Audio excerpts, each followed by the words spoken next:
Hey guys, tonight we're wandering into the lantern-lit alleys of Edo-Era Japan, where the air smells like river mist and roasted chestnuts, and the silence is never quite empty. Imagine creaking wooden homes, rice paper walls, and distant temple bells echoing off stone. Now picture yourself in a yukata, maybe slightly too tight because it turns out you don't know how to tie it, shuffling down a cobbled path in geta sandals that click too loud for your comfort. Shadows move just a bit too independently, and someone, or something, is always just out of view. You've stepped into a world where even the ghosts have good manners, but they only knock once. You probably won't survive this. So, before you get comfortable, take a moment to like the video and subscribe, but only if you genuinely enjoy what I do here. Drop a comment with your location and local time. I love seeing where you're all listening from around the world. Now, dim the lights, maybe turn on a fan for that soft background hum, and let's ease into tonight's journey together. You're walking beside a sluggish canal, the kind that seems half asleep even during the day. At night, it barely ripples. Overhead, paper lanterns swing gently from bamboo poles, glowing faintly like low-hanging moons. A dog barks once, then never again. The air smells faintly of grilled fish, incense and old wood, humid and a little sweet, like a lacquer box kept too long in a drawer. This is Edo, the old name for Tokyo, back when samurai still walked the streets and ghosts knocked only once to be let inside. You pass a small tea house. It's closed, but a single cup of green tea sits untouched at the edge of the engawa, the wooden veranda. It's still steaming. No one's around. Most nights you wouldn't even notice, but tonight you've heard the stories. They always begin the same way. Someone walking alone, late, footsteps that echo too perfectly, and a single knock. Always just one. Because the polite ghosts of Edo believed in etiquette, even in death. One knock was enough. Any more would be rude. This wasn't a time when people casually dismissed the supernatural as superstition. No, the supernatural was practically a genre of public entertainment. Kabuki plays retold ghost stories by candlelight.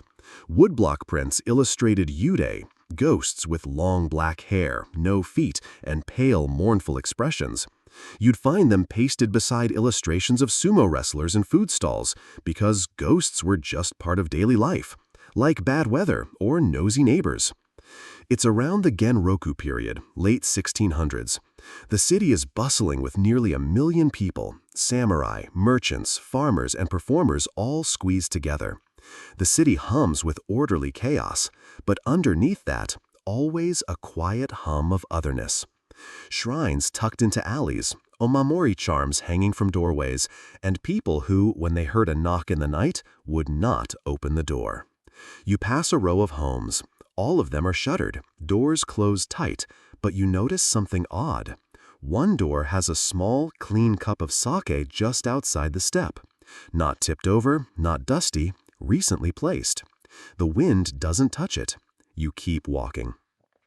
Here's a mainstream fact to settle into. Edo was a city of rules. Everything had a code.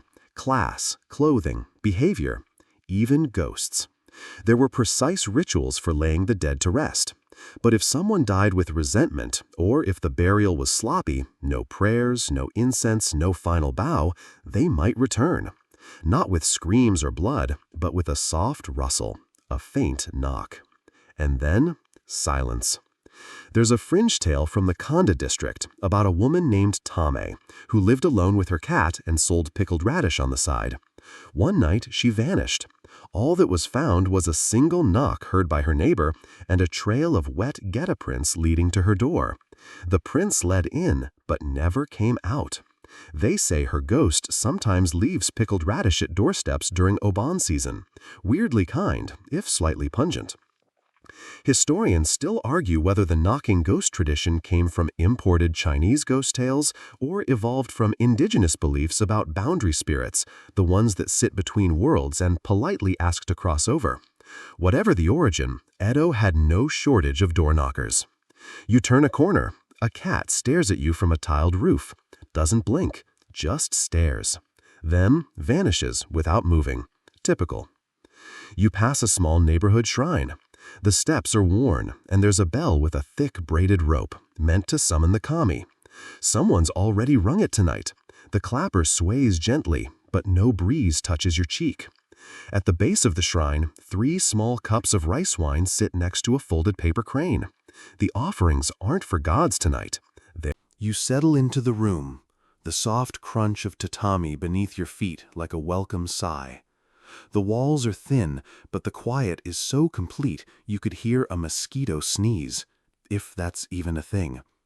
The lantern hanging from the ceiling glows dimly, casting a buttery light over the rice paper screens, making the shadows feel longer than they should be.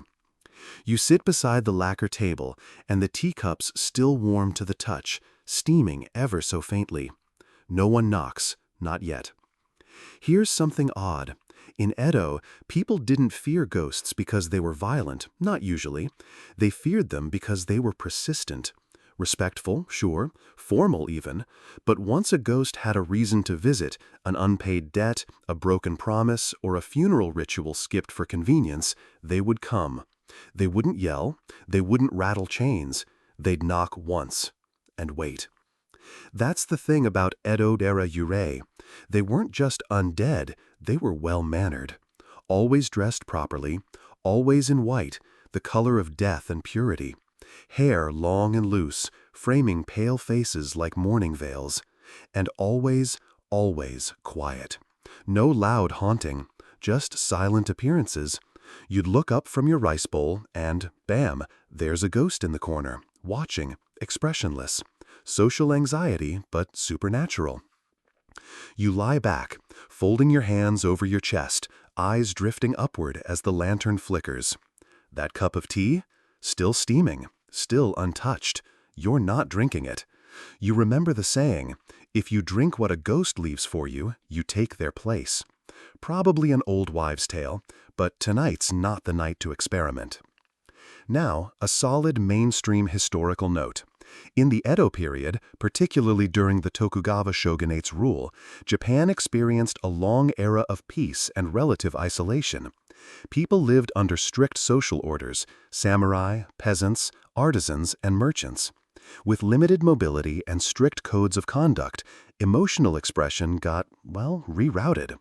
And some say that's where these ghost stories came in. Outlets for grief, love, betrayal, regret. Things that couldn't be expressed in life returned in death. You roll onto your side. The sliding door is shut, but your ears strain for that soft signature kon. Just once, just enough to make your spine think about sitting up. You ever wonder why ghosts knocking only once was considered polite? It's one of those fringe details that rarely shows up in textbooks. Some say it mirrors samurai etiquette, where one respectful knock or tap was customary before entering a superior's room. More than one knock would imply impatience, even aggression. And a ghost, no matter how tragic or bloodied, was never to be seen as uncouth. The horror came not from their violence, but their civility. There's a chilling phrase from a 1783 diary by a merchant in Nihonbashi. I heard a single knock. I did not open. The next night, only silence. That was my answer. Short, poetic, terrifying. You blink slowly. The lantern creaks above you, not from movement, but from cooling metal. You've already checked the room once. No hidden corners, no second shadows. But that teacup, still warm. You remember a tale from an Osaka alley. Yes, outside Edo technically, but let's not split hairs with the dead. A housewife named Okiku died of grief after her husband sold her comb without asking. She came back not with shrieks, but by tapping once on the wooden floor at sunset. Each night, just one tap. As if to say, I'm still waiting for you to apologize. Historians still argue whether these one-knock tales were cautionary morality fables or reflections of a culture so steeped in hierarchy that even their supernatural beings bowed and followed protocol. The truth is probably both and neither. Ghosts, like people, resist being boxed up neatly, even if they were buried in perfect lines. You shift onto the futon. The walls creak, but not in a spooky way, more like old knees complaining in the dark. You start to drift, and then, there it is. Con. One soft knock. From the door. Not a bang, not even a tap, just a suggestion, like the ghost's equivalent of, "Excuse me, terribly sorry, but..." You don't move. You definitely don't respond. You're not rude, but you are sleepy.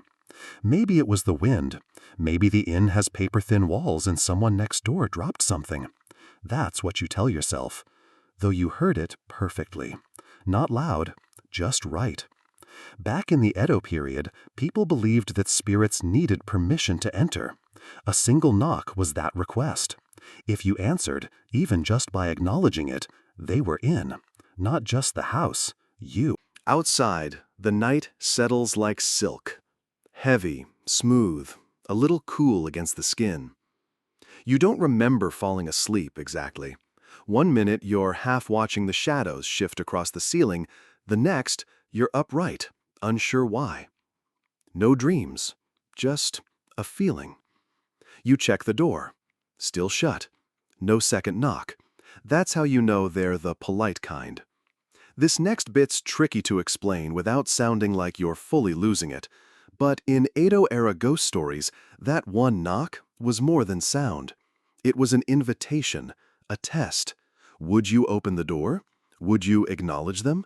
And, most important, would you owe them anything? Because in Japan at the time, obligation was everything.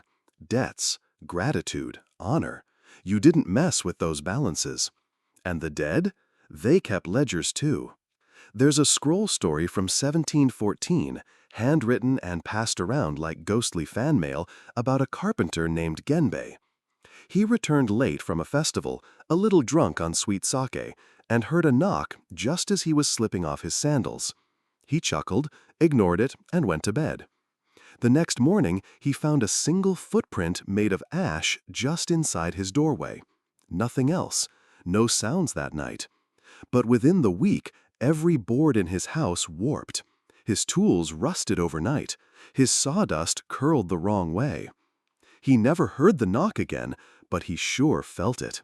Historians still argue whether Genbei's tale was a metaphor for guilt.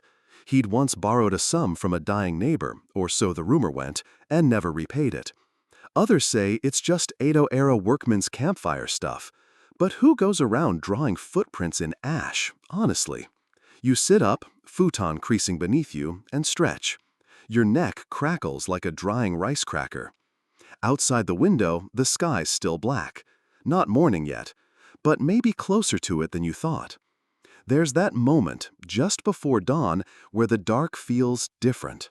Not deeper, just tired. You pad quietly across the tatami to peek through the rice paper screen. Nothing on the Engawa. No offerings. No footprints.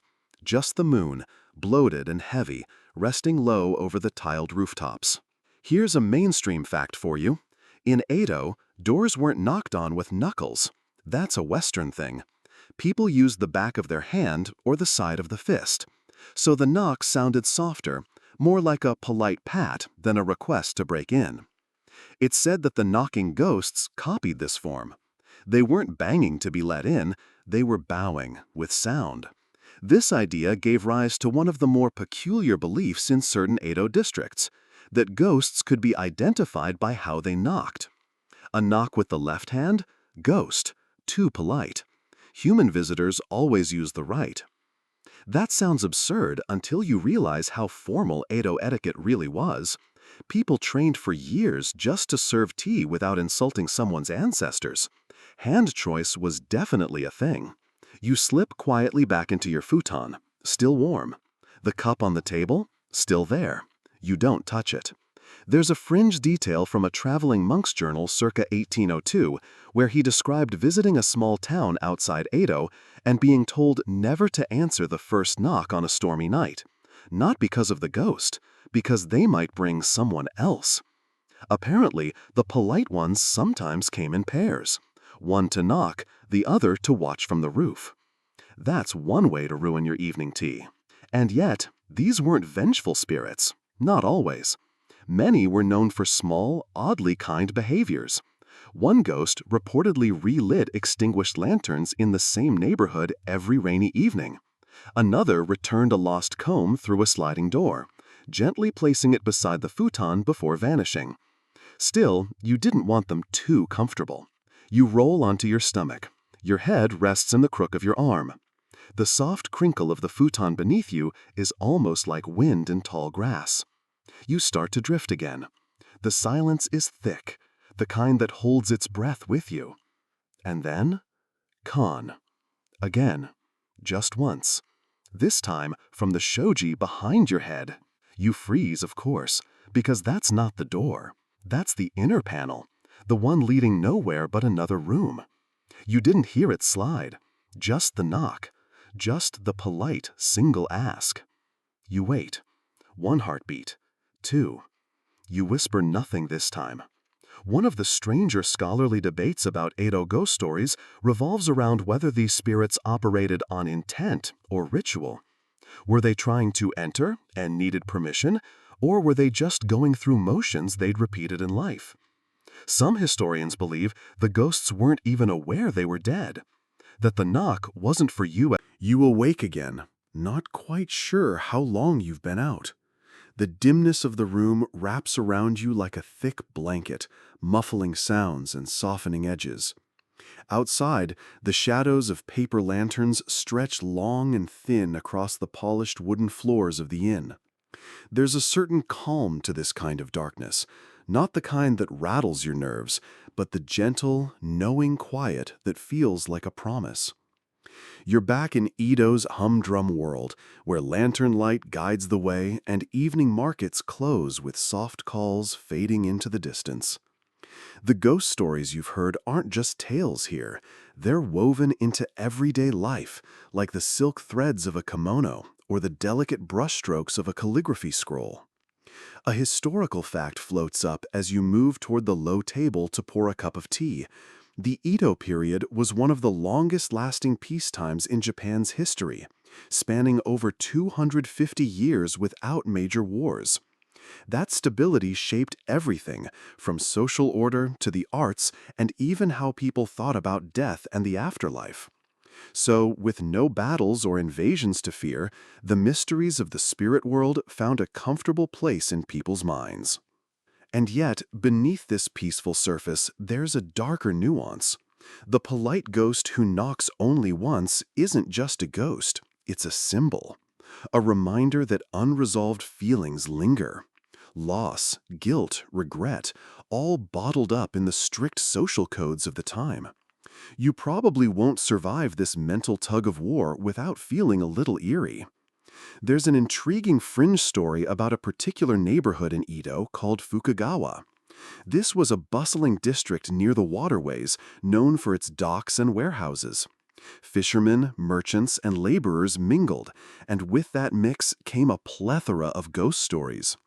One, in particular, tells of a ghost who would appear only during the rainy season, knocking once on the wooden shutters of houses near the canal.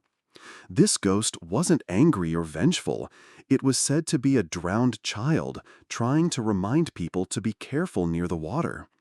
This detail brings in an ongoing scholarly debate about the role of water in Edo-era ghost tales. Some historians argue that water symbolized the boundary between life and death, a crossing point where spirits were more likely to manifest. Others believe the association was practical. Water was dangerous, especially for the common folk, so stories of ghosts served as cautionary tales to keep children and careless adults safe. You sit back and sip your tea slowly, the warmth grounding you in the present, even as your mind drifts to that single knock, the one you still can't shake from last night. A breeze flutters the curtains, carrying the faint scent of pine and a distant river. You lean forward and notice the faint outline of a woodblock print hanging on the wall. It depicts a ghostly woman in white, hair loose and flowing, standing beside a bridge under a full moon. The title reads simply, "The Waiting One." You can't help but wonder what she's waiting for. The room is quiet, except for the soft ticking of a clock and the occasional creak from the old wooden beams.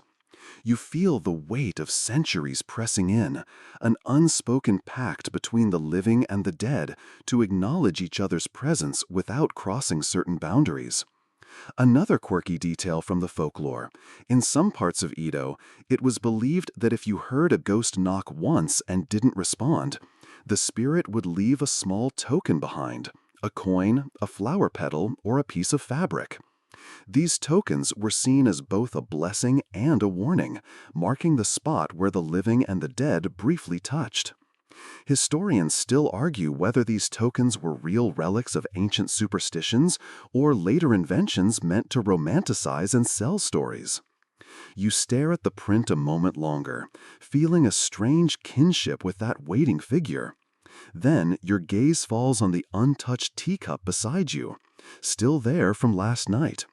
The steam long gone, but the sense of something lingering very much alive. You blink slowly and lean back again. Somewhere outside, a wooden geta clacks on stone, steady and rhythmic. Like footsteps, but not quite.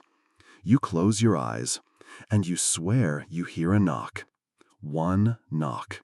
Not loud, not urgent, just a polite, soft tap. Morning in Edo doesn't arrive like a shout, it sort of sighs into place. The sky goes from black to slate to something approaching blue, and the sounds start small. The soft splash of water being scooped from a bucket, the distant tap of a bamboo fountain, a sleepy rooster with zero sense of personal volume control. You stretch slowly, like a cat that still hasn't forgiven the floor for being cold. The futon creaks under you as if to say, "We're still alive, huh?" That knock from before feels like a fever dream now. The single con in the dark, like a borrowed breath that wasn't yours to hold. But daylight doesn't mean ghosts are gone, not in Edo. Here's your daily wake-up fact. Edo-Era Japan held a firm belief that yurei, or spirits, were not restricted to nighttime haunting. Sure, the night made it easier for them to appear, and for you to believe in them, but certain stories place these spirits right in the middle of crowded markets, or schoolyards, or riverbanks in full sun. It wasn't about the hour, it was about unresolved intent. You slide open the door and step out onto the wooden engawa. The air smells like steamed rice and wood smoke. Someone nearby is pounding mochi, thud, thud, thud, and you feel your heart sinking with it. Nothing unusual on the porch, no offerings, no footprints. That same chill of something almost happened lingers behind your ears like a tune you can't remember. Back inside, you sip from a fresh teacup, not the one from last night, let's not tempt fate. And while your hands wrap around the porcelain, warm and grounding, you remember the tale of the blind innkeeper of Ueno. She was real, at least that's what every regional ghost anthology insists. Blind from childhood, she ran a modest inn on the edge of the city, and was known for always knowing when a guest arrived, even before they knocked. She would shuffle down the hall and greet them at the door, nodding politely, never wrong. Then one night, she opened the door before anyone could reach it, but no one was there. Still, she bowed and welcomed the guest in, led them to a room, laid out tea.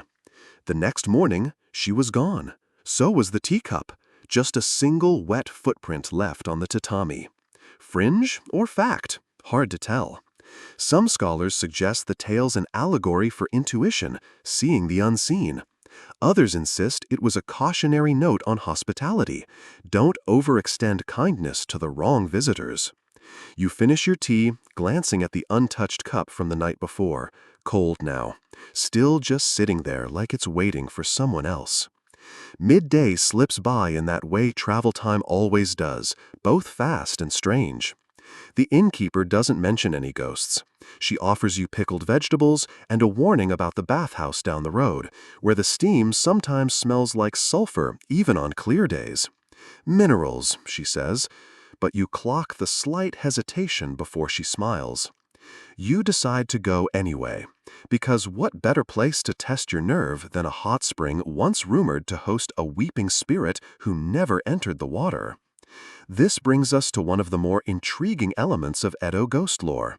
Certain spirits refuse to cross thresholds, especially into bathing areas. The reasoning, if you could call it that, was that the purifying nature of water clashed with the ghost's reason for existing in the first place.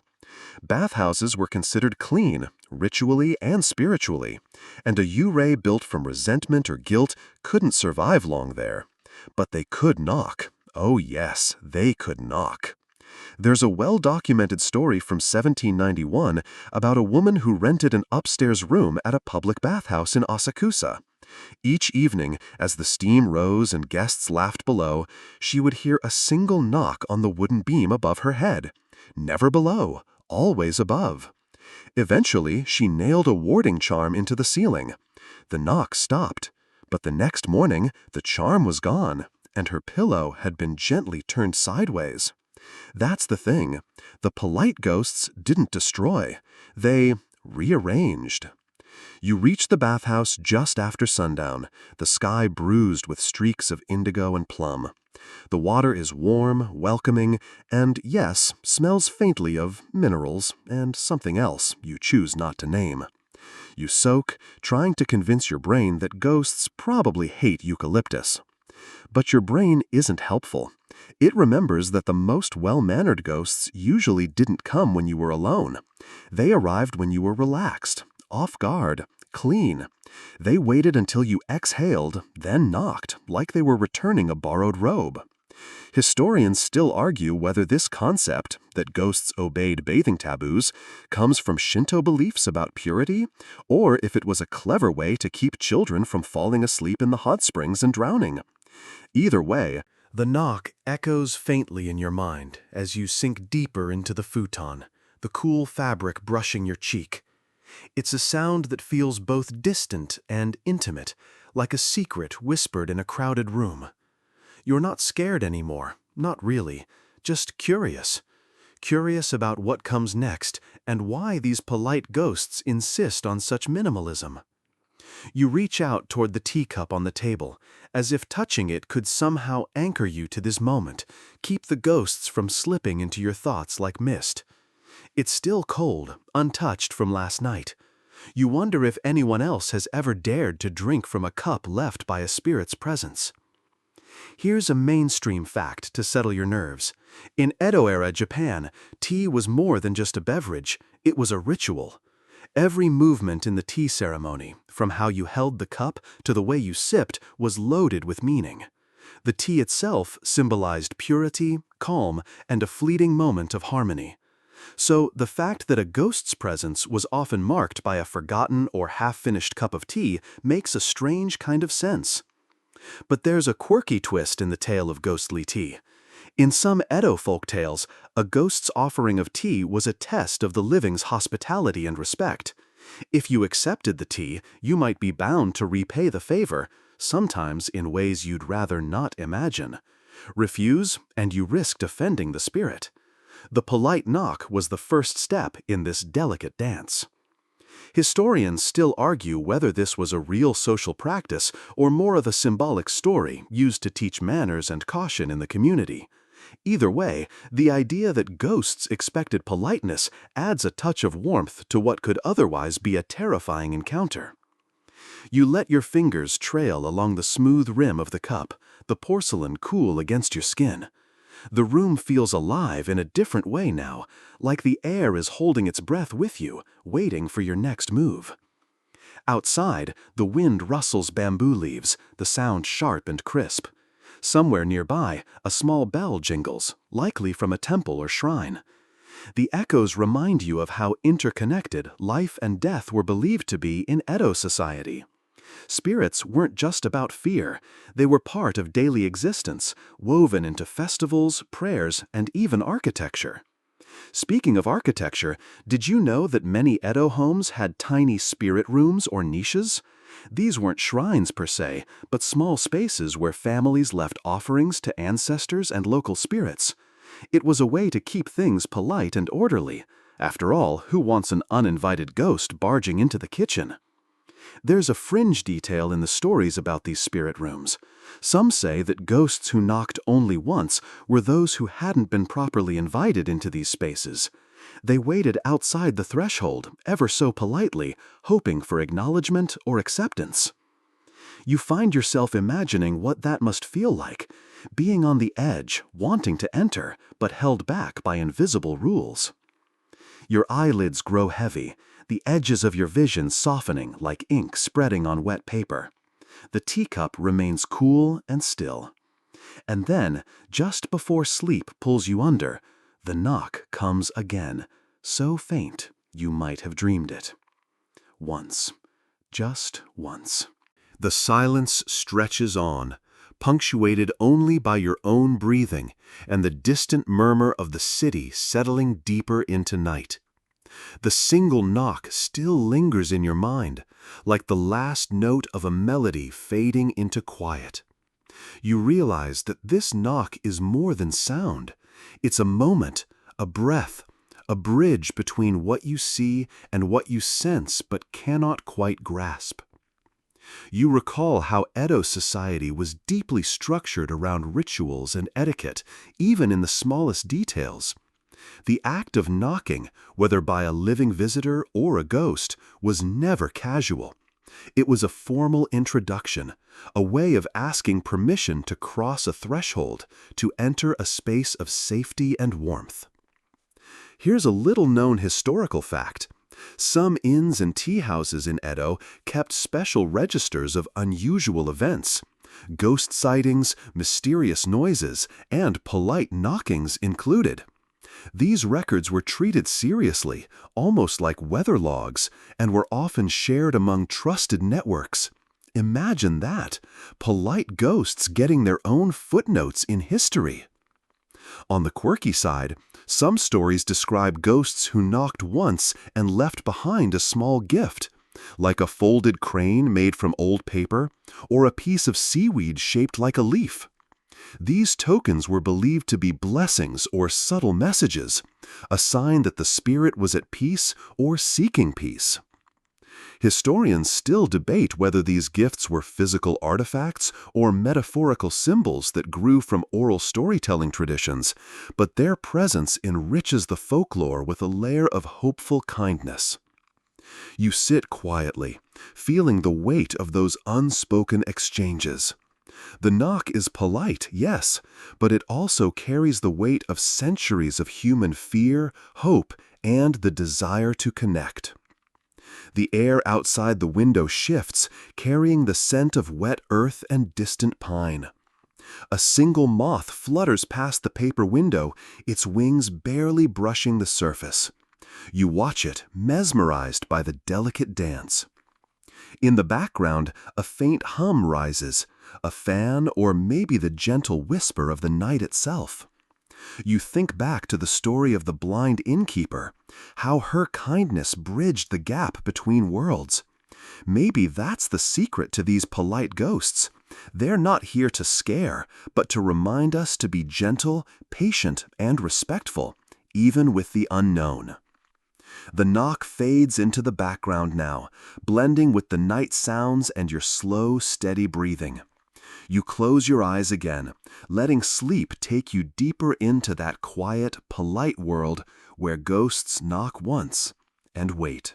That single knock, kon, rings softly through the quiet of the room, like a gentle tap on a window pane in a midnight rain.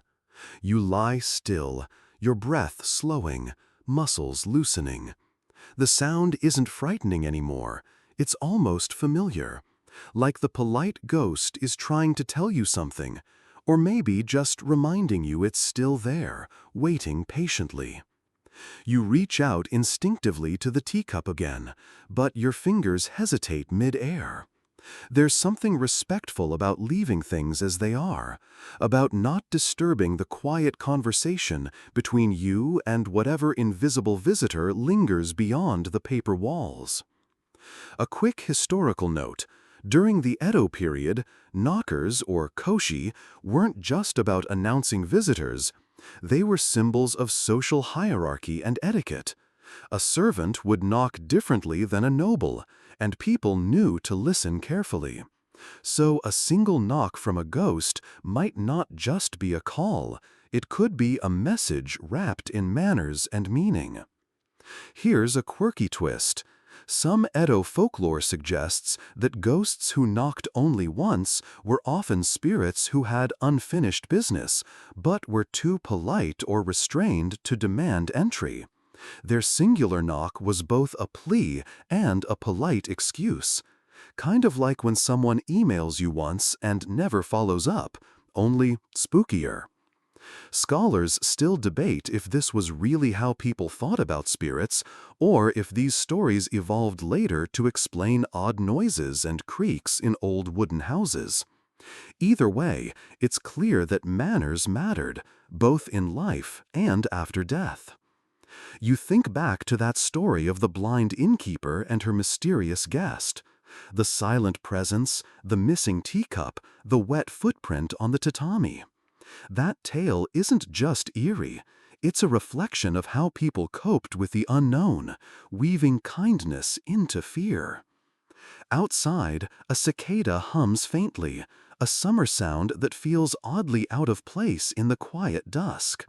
You imagine the ghost hovering just beyond the sliding door, waiting to be acknowledged, waiting for you to decide whether to open or to stay silent.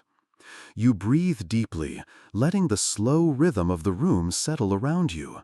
The futon beneath your body feels softer, the air warmer. In some Edo districts, it was believed that answering the knock, even just once, could bring peace to restless spirits.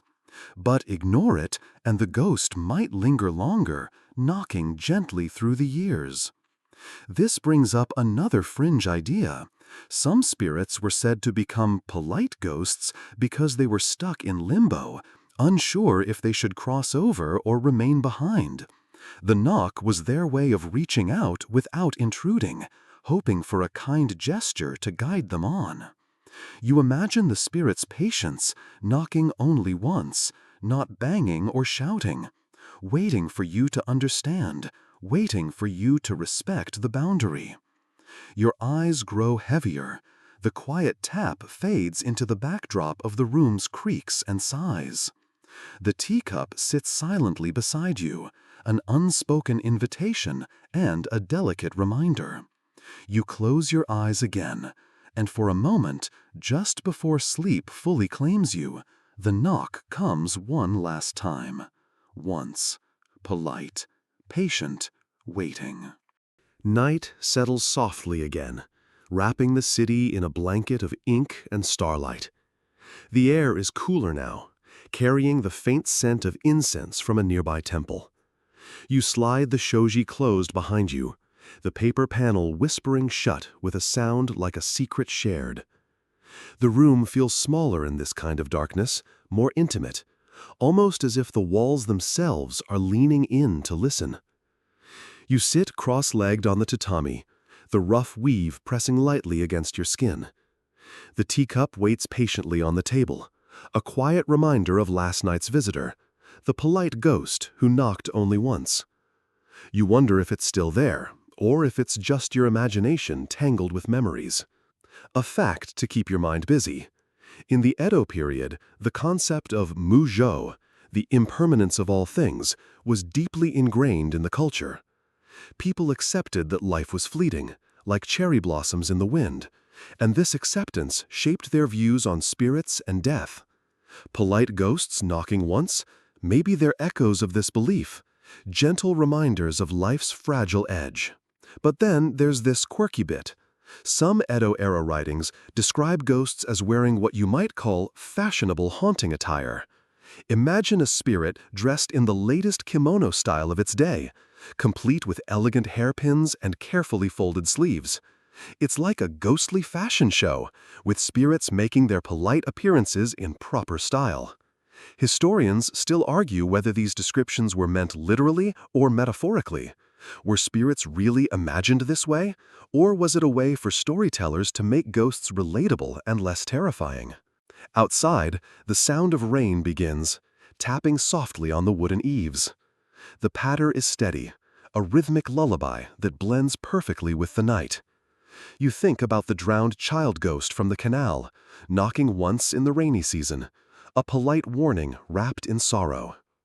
The rain blurs the world outside your window, turning the city into a watercolor painting.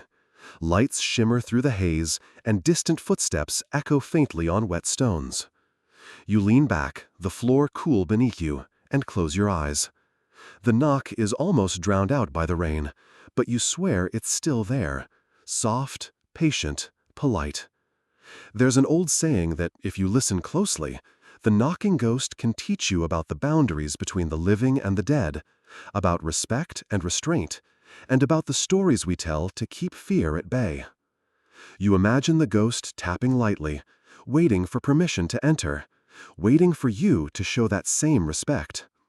Your eyelids grow heavy again, and the rain's gentle rhythm becomes a soft heartbeat, pulling you towards dreams where polite ghosts and quiet knockings dance just beyond the edge of sleep. You drift into sleep with the rain's gentle tap still echoing, only to find yourself walking through a narrow alleyway in Edo, the cobblestones slick with last night's drizzle. The lanterns cast pools of golden light, their flickering flames struggling against the soft mist curling at your feet. It feels both familiar and strange, as if you've stepped into a dream that borrows pieces from the stories you've heard, but stitches them together in a way you've never quite seen.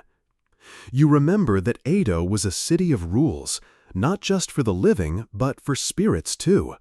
The polite ghosts knocking only once weren't random intruders, but visitors who understood the invisible social contract. They respected the boundaries as much as any samurai or merchant would, embodying the period's deep sense of order and harmony. One well-known historical fact, Edo was home to one of the world's largest cities in the 18th century, bustling with over 1 million residents. With so many people packed into wooden houses and narrow streets, it's no surprise that ghost stories flourished as a way to explain strange noises and unexpected encounters.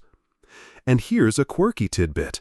Some Edo residents believed that the knock itself carried a specific tone, almost musical, unique to each ghost. These ghost knocks were said to reveal the spirit's mood or intention. A sharp knock might mean urgency, but the single soft tap was always a mark of politeness and restraint. Scholars still argue whether these beliefs influenced Edo's urban soundscape or if the sounds inspired the stories. Was it a feedback loop between imagination and reality? As you walk the alley, a faint breeze carries the scent of sandalwood and something else, something bittersweet, like wilted cherry blossoms. You spot a flicker of white fabric fluttering near a doorway and catch your breath. Could it be one of those polite ghosts, perhaps waiting for acknowledgement? In the distance, a temple bell tolls softly, its deep reverberation rolling through the streets. Bells in Edo weren't just timekeepers, they also symbolized the thin veil between worlds, ringing to keep malevolent spirits at bay or guide lost souls home. You pause, feeling the quiet weight of centuries in that moment, the countless polite knockings, the rituals, the silence between sounds. And then you hear it again, a single, soft knock, just outside the door. You don't move. You don't respond. You just listen. The night breathes around you, calm and patient, waiting for what comes next. Morning creeps in again, but this time it feels different, softer, more deliberate, as if the world is waking gently from a long, uneasy dream. You peel back the shoji screens, letting a pale wash of light spill into the room. The teacup, that quiet sentinel from the night, glistens faintly in the morning sun, still untouched. You almost expect it to have cooled off even further, but it seems to hold a kind of warmth, like a memory that hasn't quite faded. Remember that blind innkeeper? She believed the spirits who knocked only once were not there to haunt, but to be acknowledged. In fact, in Edo folklore, there was this curious custom of leaving an empty seat and cup for the polite ghosts during certain festivals.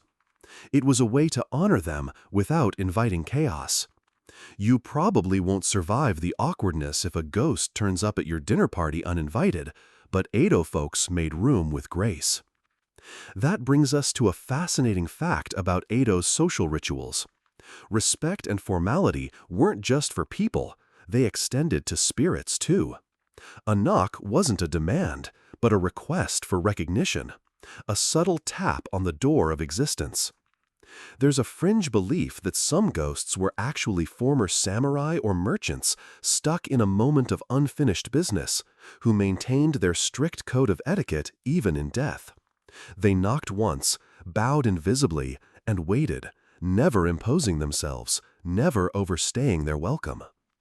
Historians still argue whether these customs were widespread or localized to certain regions, but what's clear is the cultural importance placed on politeness, living or not. You stretch and reach for your clothes laid neatly on a tatami mat. Outside, the world buzzes back to life. Vendors shouting, children playing, the occasional clatter of a wooden cart. You take a deep breath and step outside, feeling the warm sun on your skin and the cool breeze teasing your hair. The streets of Edo are a tapestry of sounds and scents. The smell of fresh fish mingles with roasted chestnuts, and the chatter of townsfolk fills the air. The city feels alive, but there's an undercurrent of reverence, an unspoken acknowledgement of the unseen neighbors who still linger just beyond the edges of perception. You walk toward the bustling market, where merchants hawk their goods and samurai in quiet corners keep watch. A small child tugs at her mother's sleeve, pointing at a wooden doll with painted eyes that seem to follow you around the stall. You pause, remembering the story of the single knock. In some tales, children were the first to hear it, soft taps in the night, a polite invitation to play or listen. It was said that ignoring the knock was a way to keep the spirits at bay, but acknowledging it could bring blessings, or sometimes mischief. The debate among scholars is lively here. Were these stories meant to teach children manners and caution, or were they genuine accounts of supernatural encounters?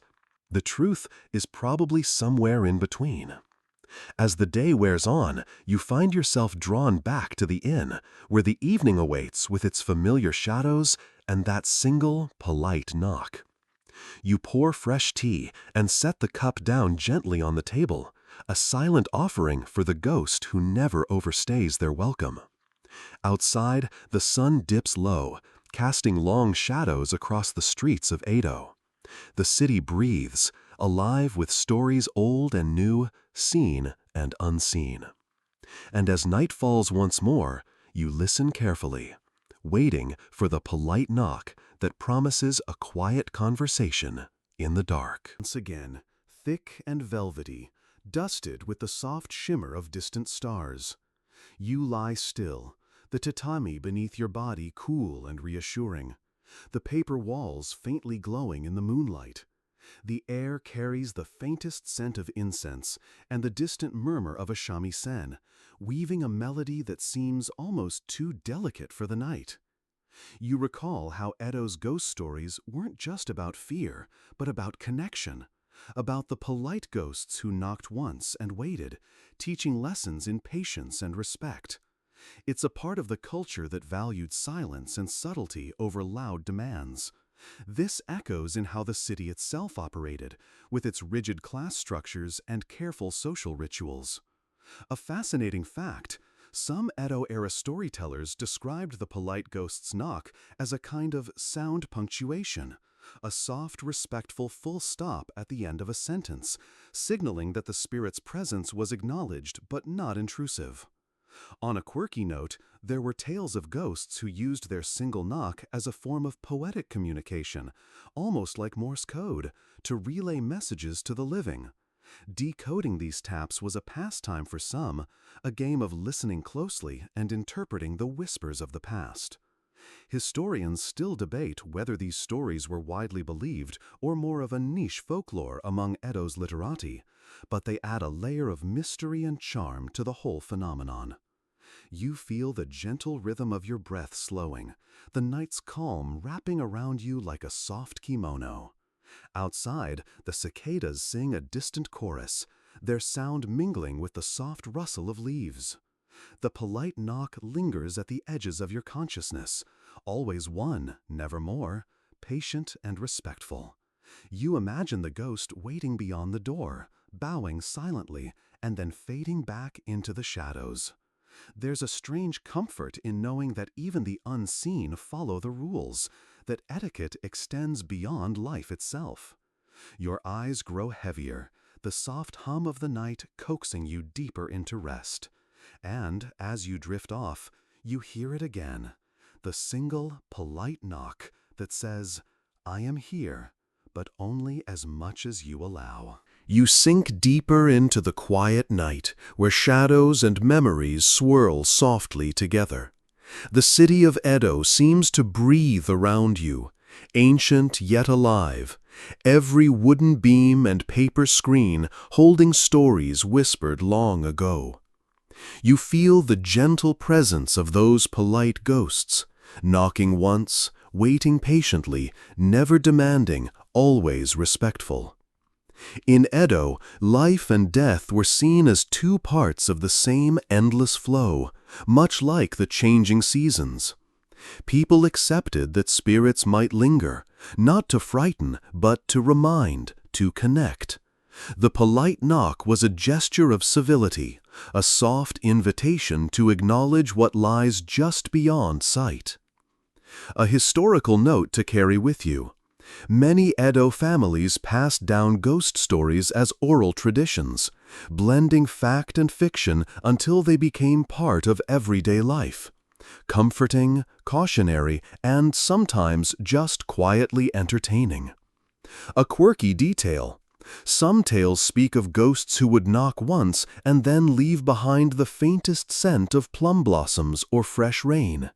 A subtle signature like a polite bow or a whispered farewell. Historians still debate the origins and meanings of these stories, whether they were primarily spiritual beliefs, social tools, or imaginative folklore.